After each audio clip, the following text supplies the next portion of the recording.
It's Celebrity Showdown.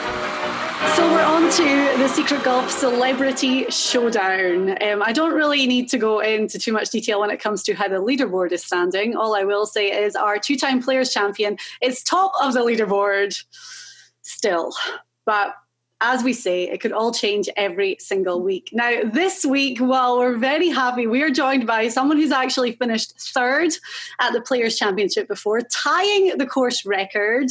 He played on the PGA Tour for years. Now he is an amazing podcast host, and he is killing the game when it comes to the TV coverage for CBS. Colt Knost. Well, hello, everyone. Thanks for having me. Thank you for being here. It's great to hear you talk about a course that has many fond memories for you. Yes. As I've talked with Elk many a times, it's my favorite tournament on the PGA Tour, one of the most unique golf courses. And I hate to do this, but I actually have to give Elk a lot of credit. The year I did finish third, I actually called him and said, can you teach me some of your secrets around this place? Because you have an incredible record. I would love to know. And we went through hole by hole one day. And I took that game plan into TPC Sawgrass in 2016 and played great. It was really cool. So I got to give him a lot of the credit. Well, you get all the credit. You hold the course record. Of course, you know better than anyone that it's when it comes to this course, you have to be able to hit the shots. And that's what this week is all going to be about, how to hit the shots. It's a little bit of rough. It's going to dry out.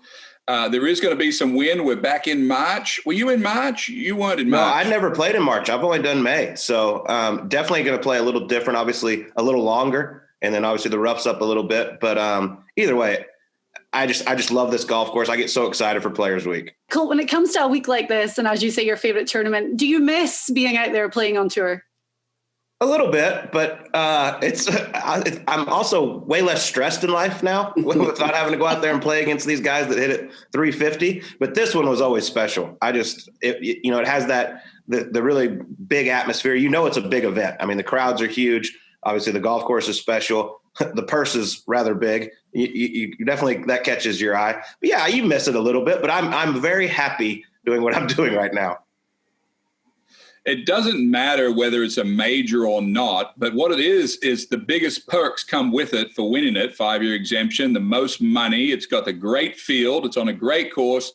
As you said, it's got a great atmosphere. It doesn't matter where it sits. It's just very important to the players because it does take maybe the most amount of sort of shot making or making the ball do what you got to do to get it to play the course properly. You can't fake it around this place. It rewards being aggressive, being bold, as you could say from last week with Mr. Palmer. I mean, you've got to suck it up and hit golf shots.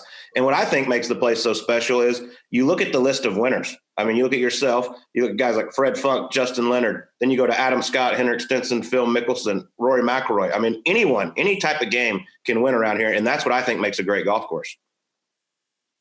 Jay and I were just talking about this actually because we were going through our dark horse picks, and Elk and I have talked about this on the show that distance it does not put you at an advantage here, and you were one of the shortest hitters on the PGA Tour, really. So it's nice that, as you say, you have to kind of map your way around here. Yeah, you definitely do. You have to. I mean, you really have to think your way around. You can't let up for 1 second. What I liked about it is, there's guys hitting 2-iron. Some of the longer guys might be hitting 2-iron. And if I hit driver, we're playing from the same spot. And if you let me play from the same spot as some of the long guys, I feel like I can compete on any golf course. Yeah. Right. Well, what we do is we go through the 4 tiers on the SG Tour Golf Gaming app. So our Secret Golf Celebrity Showdown, it's a public game. Anyone can join. $10 to enter and top 3 payout. Jay, have you won any money yet? Diane, thanks for asking. Of course I've won some money. I just haven't won a week yet, but I'm nipping at Elk's heels. And I keep waiting for a celebrity to kind of actually get in this thing. I think we have a guy, maybe. I mean, the guy does hold the course record, finished third. I feel honored that I'm sitting here, us 3 guys with such great experience at TPC Sawgrass. Colt holds the course record. Elk's won twice. And I had the best hot dog of my life on number 11 once. Just a phenomenal experience. Did you go through the Elkington Gate that day? That would be the topper there, Yeah, well, it was closed that day, Elk. I'm not sure why, but it was. I keep laughing because my dad, who plays at the Valley course, which is right next to TPC Sawgrass, he sends me a photo of that bloody Elkington gate all the time. Every time he walks by, he's like, "Yeah, look where I am." Right, Colt, my track record sucks. I mean, there's no getting away from that right now. And they make fun of me every week because I pick my brother, who you know very well, and even for this week, I haven't finalized my team. Once you give us your picks, your team is locked in. We can change ours back and forth. I'm hovering over him this week, and I just don't know what to do. Well, I'll tell you a great story. So the year I played well in 2016, I think I was in like the next to last group on Saturday, and Russell was in the group in front of us. And as everyone knows, you're on 16 green, you're over there looking at 17 to see what's going on, see where the pin is. And all of a sudden you start hearing the crowd kind of moan and groan a little bit, and you see Russell go one ball in the water, then another. I believe he ended up making a 9 and took it like a champ, like smiled.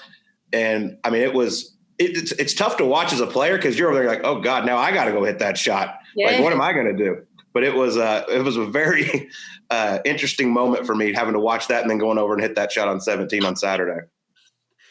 It was tough to watch as a sister on TV back in Scotland. Yeah. Oh, God. And they've got a commercial running on TV right now, and they keep showing his reaction. They have like all the good moments, and then they have him. Oh, man. Tough one. The Island Green, Colt, of course, is famous. And this course actually asks you to do a lot at the end of the round. You can ruin your first day. You can miss the cut. You can knock yourself completely out of the tournament on the weekend. You can literally lose the whole thing on Sunday on 17. I mean, I know it's dramatic. I know it's almost unfair. What do you actually think about 17 from a design perspective? I mean, I think if you go through there on Tuesday, you're like, oh, that's no big deal. 145 yards, whatever it is. I mean, PGA Tour players are going to hit that green, 95 times out of 100, no big deal. But Sunday, you put the 20,000 people circled around there and a $15 million purse on the line, it gets you going. And you just don't want to be that guy that makes the massive number, like the Bob Tway or, sorry, Russell Knox on a Saturday. You just don't want to be that guy. If you hit in the middle of the green, make par, no big deal. Just move on to the next. But I think it's awesome. I mean, if it was 170, 180 yards, maybe and it's the 17th hole coming down the stretch, that would be absolutely brutal. The fact that they make it, 135 to 145, I love it. It makes for great theater. There's no doubt about that. Yeah. Okay, right. We're going to get into these picks because, as Elk just said to me, you think you're pretty good at this betting game, So this will be interesting. So as we said, what was that?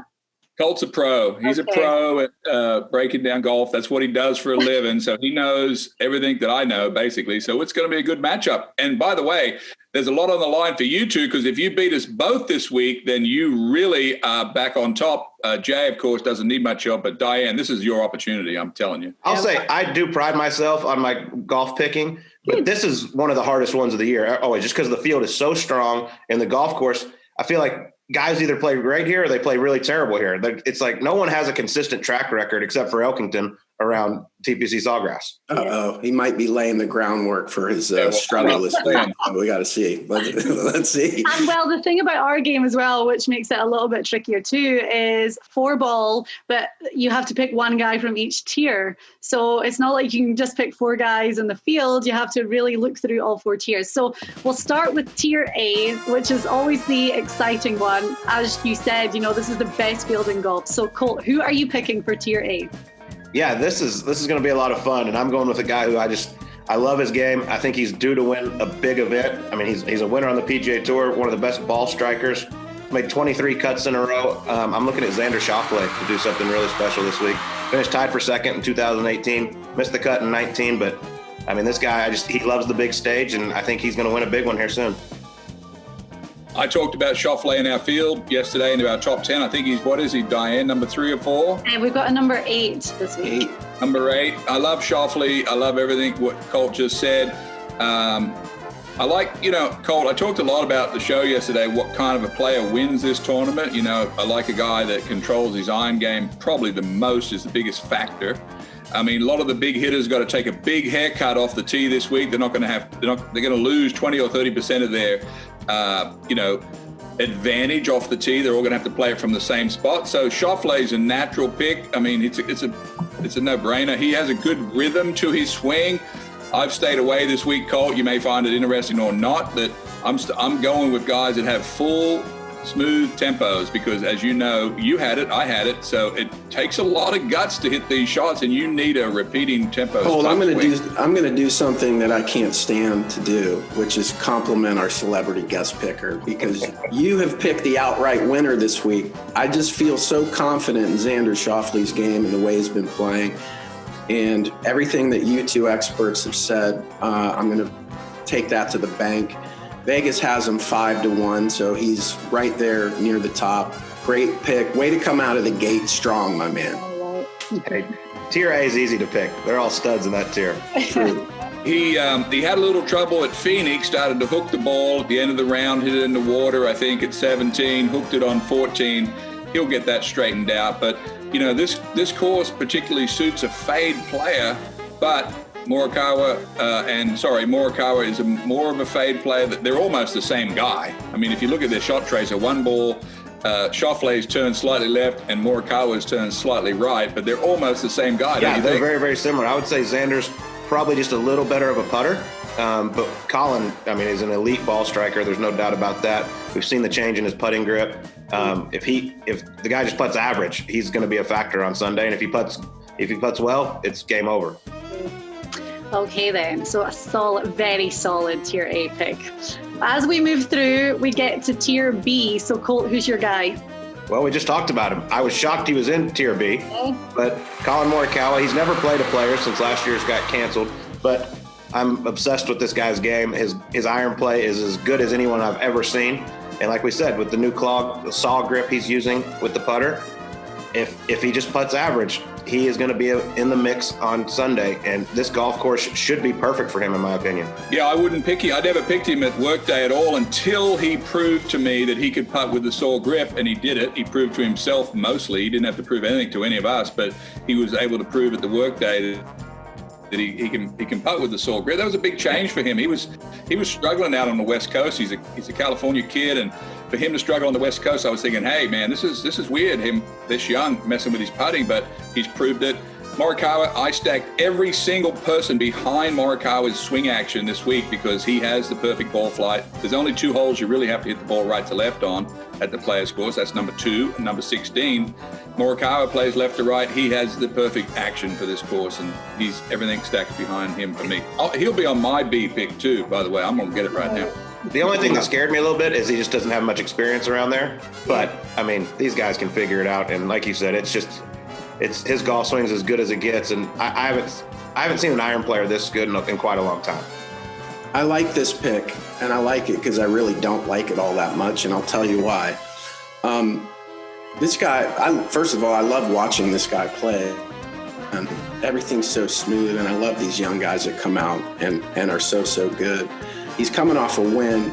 You said 2 things, Colt. One, he's not played here.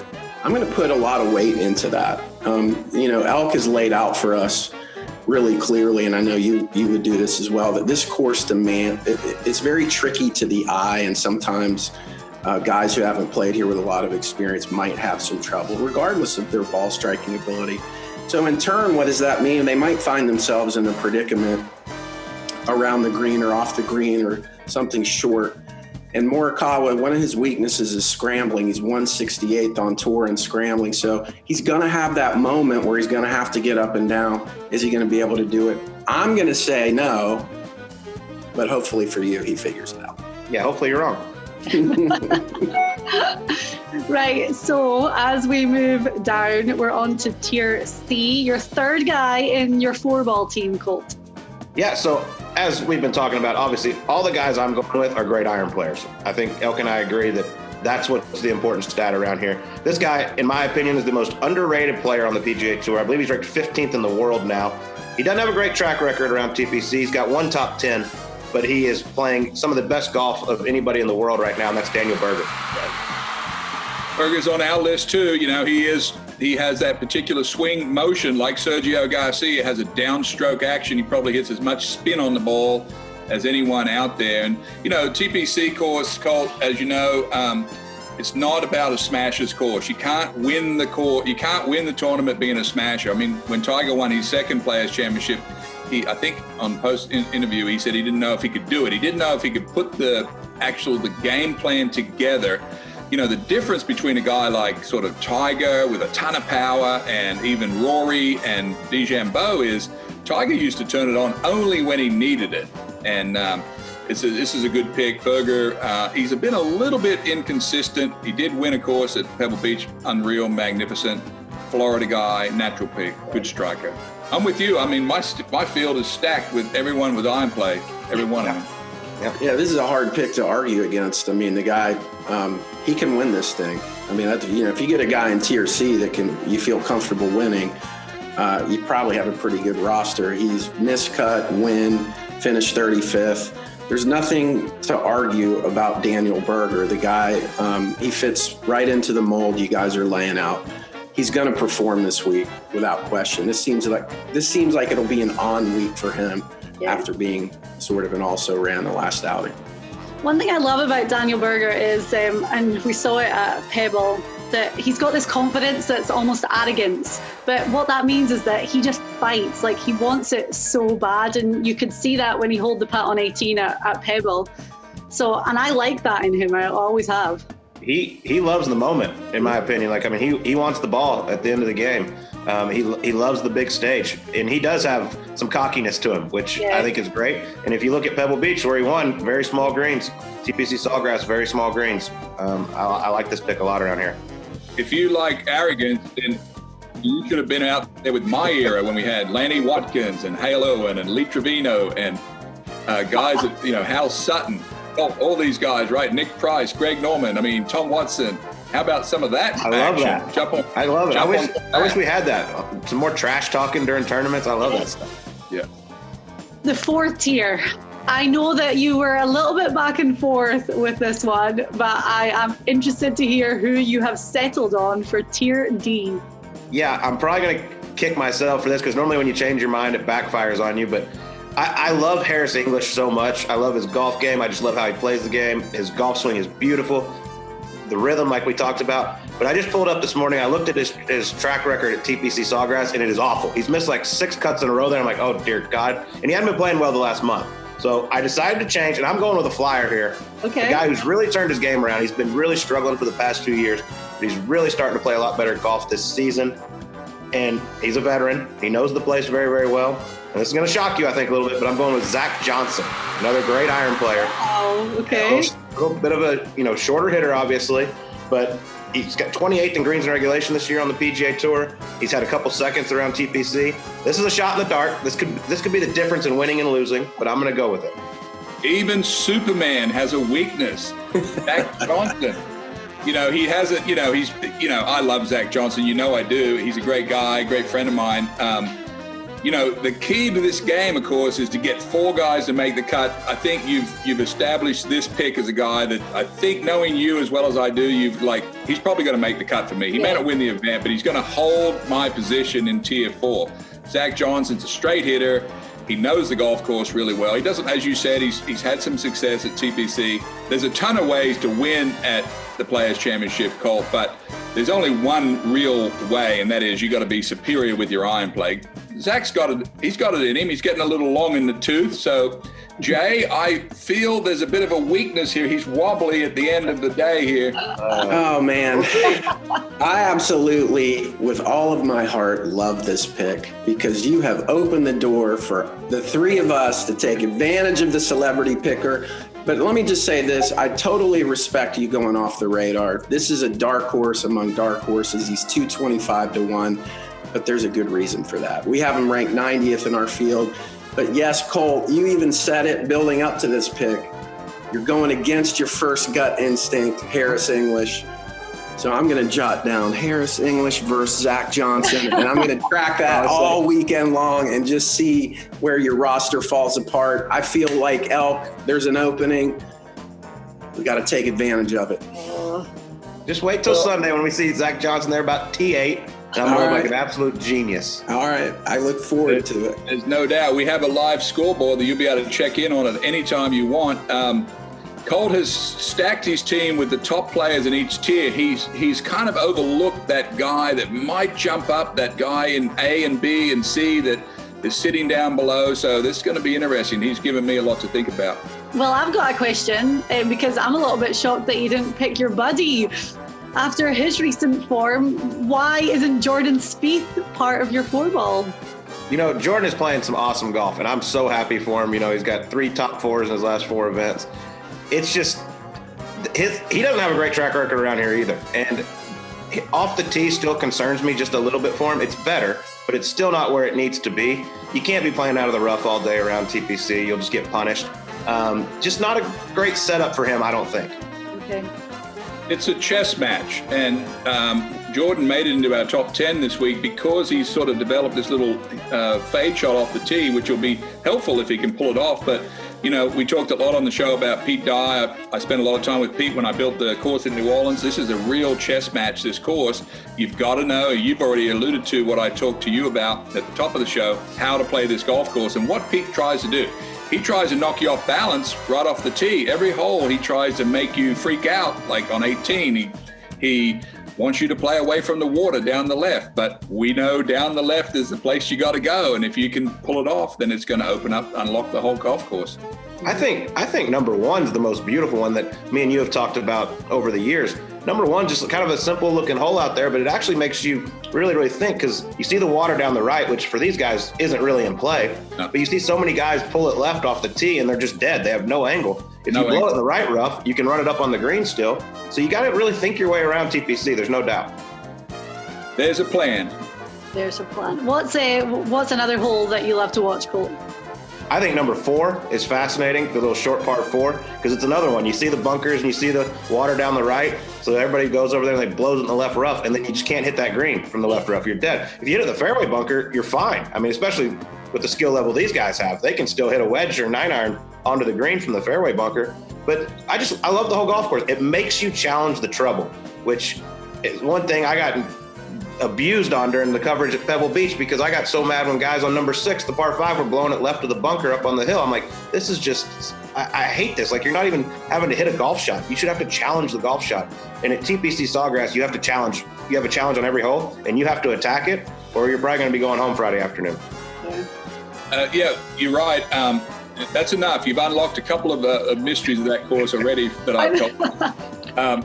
Bryson DeChambeau, Colt, to wrap up this show, you know, let's talk about him for just a second. He, you know, we've talked about him. Of course, he went to SMU where you did. You know him very well.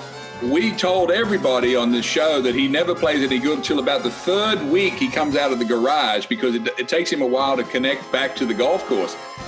What do you expect to see here? Will he try to cut some corners, and will he be able to compete this week? Because there's no room, right? It's the absolute bottleneck course of all bottlenecks. Yeah, I mean, this one really handcuffs him a lot. Just trying to think through the holes, like, how many holes is he even going to hit driver? I mean, like, number 5 is one of the longest par 4s, but I think he runs out of room and can go in the water through the fairway. So this really, really handcuffs him a lot. But here's the deal. Even if he does lay back to where all the other players are, he's a club or 2 longer than all of them. So hitting an 8-iron versus 6-iron is still an advantage. But this is a place that I feel like gets Bryson's head spinning, and this is going to be a struggle for him.